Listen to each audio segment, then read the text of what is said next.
Hi everyone, I am Riza and today I will going to discuss a consequentialist morality. Consequentialism is simply the view that normative properties only on consequences. This historically important and still popular theory embodies the basic intuition that what is best or right is whatever makes the world best in future. The most prominent example is probably consequentialism about the moral rightness of acts, which holds that whether an act is morally right depends only on the consequences of that act or of something related to that act. The quote, "the end justifies the means." This is an apt and accurate description of this particular school of thought. For example, the theft done and promoted by Robin Hood is tolerable because in the end he is helping the poor. The Marcos dictatorship is good because Filipinos were able to construct the PICC, the folk arts theater, and the experimental cinema of the Philippines. Or the homeroom teacher is very strict when it comes to classroom cleanliness and the subject she is handling too. Classic utilitarianism held hedonistic act consequentialism. It is also the paradigm case of consequentialism utilitarianism, as consequentialist as opposed to deontological because of what it denies. It denies that moral rightness depends directly on anything other than consequences, such as whether the agent promised in the past to do the act now. Of course, the fact that the agent promised to do the act might indirectly affect the act's consequences if breaking the promise will make other people unhappy. Nonetheless, according to classic utilitarianism, what makes it morally wrong to break the promise is its future effects on those other people rather than the fact that the agent promised in the past. There is a complex combination of many distinct claims. First, consequentialism, as opposed to the circumstances or the intrinsic nature of the act or anything that happens before the act. An example is Robin Hood. Second is the actual consequentialism, as opposed to foreseen, foreseeable, intended, or likely consequences, like you did not see it coming. It is what you are intended to, though it all depends on the consequences, if it is morally right or not. The third one is the direct consequentialism, as opposed to the consequences of the agent's motive of a rule or practice that covers other acts of the same kind, and so on. Even though the act is morally right, it will depends only on its consequences. Fourth, the evaluative consequentialism, as opposed to non-evaluative features of the consequences. The consequences matter. It evaluates the moral rightness on the values of the act's consequences. Fifth, the hedonism, as opposed to other supposed goods such as freedom, knowledge, life, and so on. Hedonistic is all about pleasure and pain. If the pleasure is much higher than the pain, that will be morally good. Sixth, the maximizing consequentialism, as opposed to merely satisfactory or an improvement over the status quo, as it says, moral rightness will only depend on what consequences are best. It focuses on the best result rather than the satisfactory or an improvement. Seventh, the aggregative consequentialism. As opposed to rankings of whole worlds or sets of consequences, we should maximize the total amount of pleasure in the world. This aggregative consequentialism says that the best consequences are important and will sum it all up and that maximize the total amount of pleasure, and these best consequences are all functions of the values of parts. For example, let's say John has 3 units of pleasure, Mike has 6 units of pleasure, and Jessica has 9 units of pleasure. Then an aggregator would add it up and get 18 units of pleasure. That number 18, the aggregative total, is what matters. 8. The total consequentialism. As opposed to the average net good per person, total consequentialism only focuses on the total net good of the consequences. The moral rightness will only depend on the total net good of the act's consequences. Ninth, the universal consequentialism. As opposed to only the individual agent, members of the individual society, present people, or any other limited group, moral rightness will only depend on the consequences. If all people of the society would be part of it, it's an act's consequences for everyone by the word universal. Next is the equal consideration. As opposed to putting more weight on the worst or worst off, in the word equal, fairness.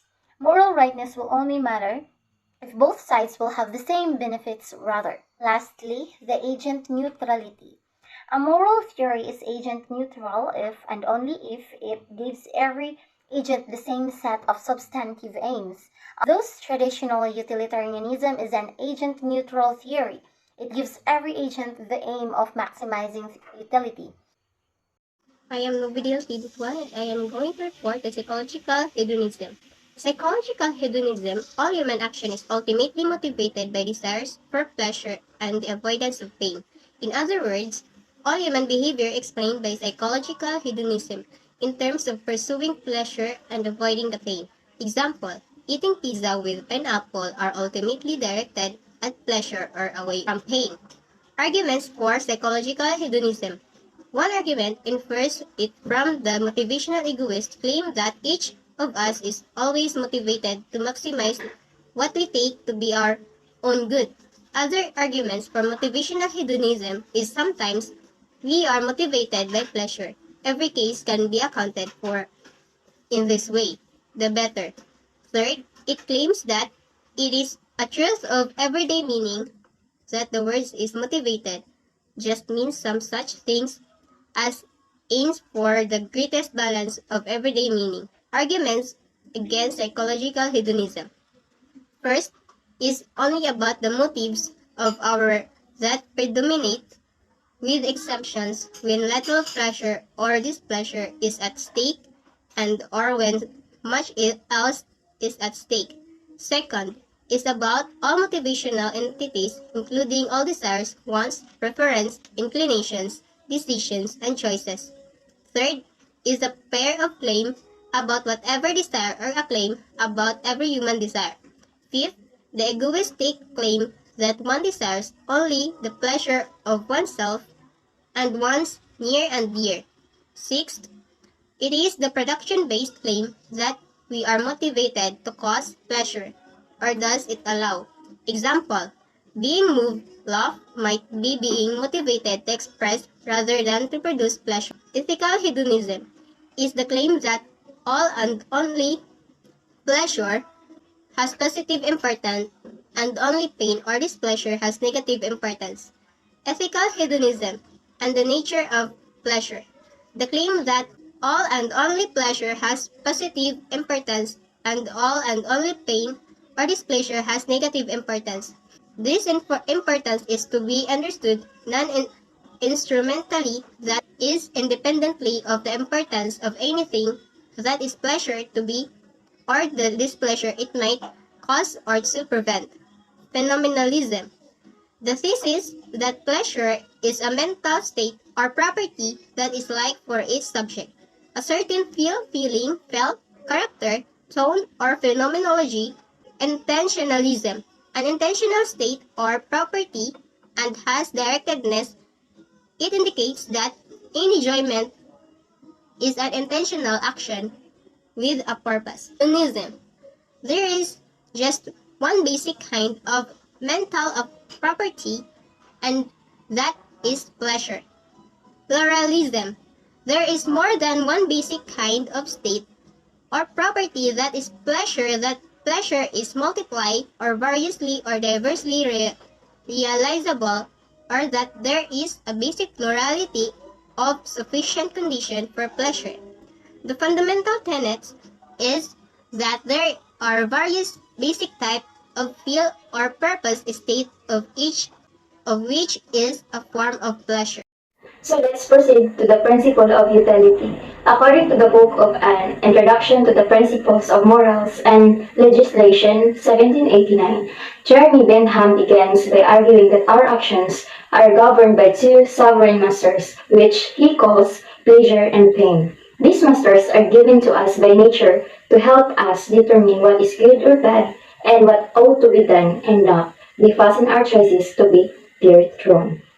Principle of utility is about our subjection to the sovereign masters. In short, the principles is referred to the motivation of our action as guided by our avoidance of pain and our desire for pleasure. It is like saying that in our everyday actions, we do what is pleasurable and we do not do what is painful. On the other hand, the principle also refers to the pleasure as good if and only if they produce more happiness than unhappiness. John Stuart Mill supports Bentham's principle of utility. He reiterates moral good as happiness and consequently happiness as pleasure. Mill clarifies that what makes people happy is intended pleasure, and what makes us unhappy is the provision of pleasure. The things that produce happiness and pleasure are good, whereas those that produce unhappiness and pain are bad. John Mill argues that we act and do things because we find them pleasurable, and we avoid doing things because they are painful.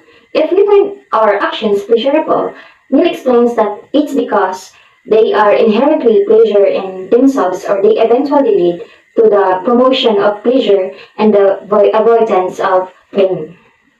Let's proceed to utilitarianism. Means cannot lead to selfish acts. It is neither about our pleasure nor happiness alone. It cannot be all about us. If we are the only ones satisfied by our actions, it does not constitute a moral good. If we are the only ones who are made happy by our actions, then we cannot be morally good. In this sense, utilitarianism is not admissive of sacrifices that procure more happiness for others. Let's proceed to 4 points about utilitarianism. The first one we have, utilitarianism, speaking of right and wrong acts, refers to those over which we exercise control. Those are voluntary. For example, you act so heroically to save your classmate from an accident. Although you did not premeditate the action, you could have acted otherwise. You could have chosen not to save the child, hence your action was voluntary. So the second one we have in referring to the greatest possible ratio of good to evil. So utilitarianism does not indicate a preference for immediate or remote good. The focus is on the greatest. If the long-term good will be greater than the short-term, we should prefer if and vice versa. Where long-term is less certain than the immediate good, we may prefer the immediate good. So the third one we have determine the greatest possible ratio of good to evil for everyone. We must consider unhappiness or pain as well as happiness. So the last one we have the fourth point. If you are choosing between actions, one of which you should prefer over the other, choose the one that produces the greatest net happiness. Let's proceed to act utilitarianism. It means that asserts the principle of utility should be applied to individual actions, practices, or policies. It means that in the performance of an action, we must ask ourselves what the sequence of this particular act in this particular situation will be for all affected. Or what I mean is, looks at the sequence of each individual act and calculate utility each time the act is performed.